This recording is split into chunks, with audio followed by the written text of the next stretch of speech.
And on the 8th day, God looked down on his planned paradise and said, I need a caretaker. So God made a farmer. God said, I need somebody willing to get up before dawn, milk cows, work all day in the fields, milk cows again, eat supper, then go to town and stay past midnight at a meeting of the school board. So God made a farmer. God said, I need somebody willing to sit up all night with a newborn colt and watch it die, then dry his eyes and say, maybe next year. I need somebody who can shape an axe handle from a persimmon sprout, shoe a horse with a hunk of car tire, who can make harness out of hay, wire, feed sacks, and shoe scraps, who planting time and harvest season will finish his 40-hour week by Tuesday noon, and then painin' from tractor back put in another 72 hours. So God made a farmer. God said, I need somebody strong enough to clear trees and heave bales, yet gentle enough to yean lambs and wean pigs and tend the pink-combed pullets, who will stop his mower for an hour to splint the broken leg of a meadowlark. So God made a farmer.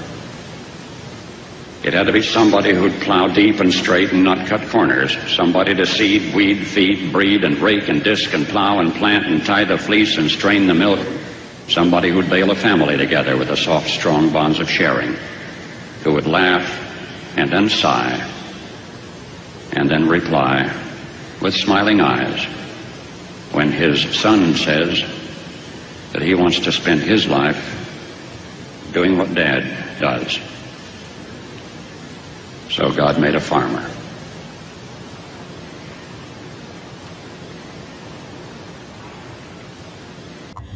I grew up on a farm, and there are no people in the world who work harder than farmers.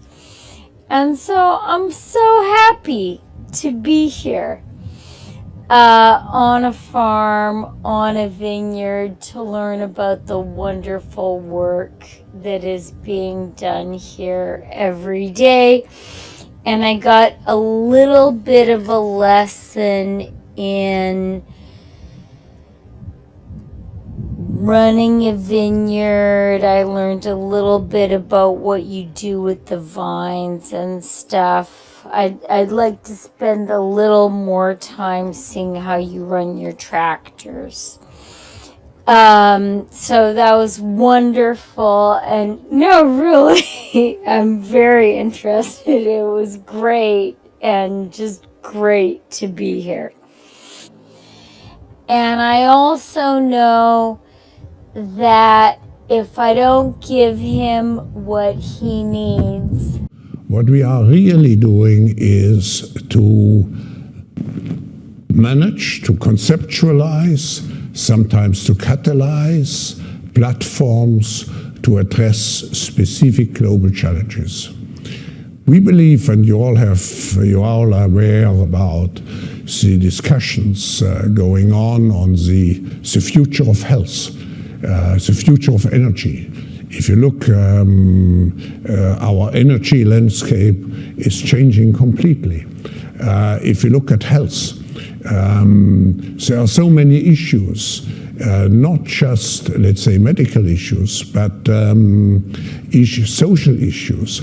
How do you deal in a situation where you can cure people, but it costs up to $1 million? How much can a society afford it? We have the new technologies like blockchain, which offer tremendous opportunities. So last week we announced the creation of a platform which was joined by over 100 companies and governments. And just to give you an example of how we are today solicited to really confront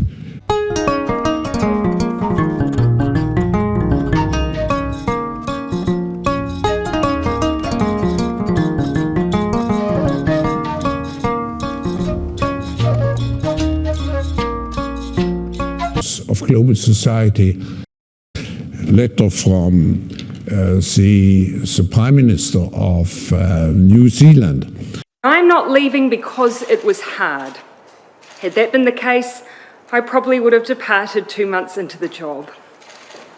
I am leaving because with such a privileged role comes responsibility.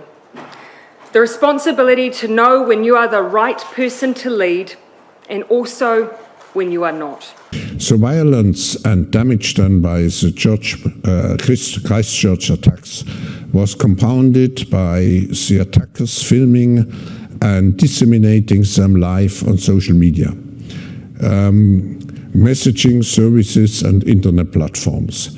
A collective goal for the international community must therefore be to prevent the use of internet to propagate terrorist and violent extremism online without compromising fundamental freedoms.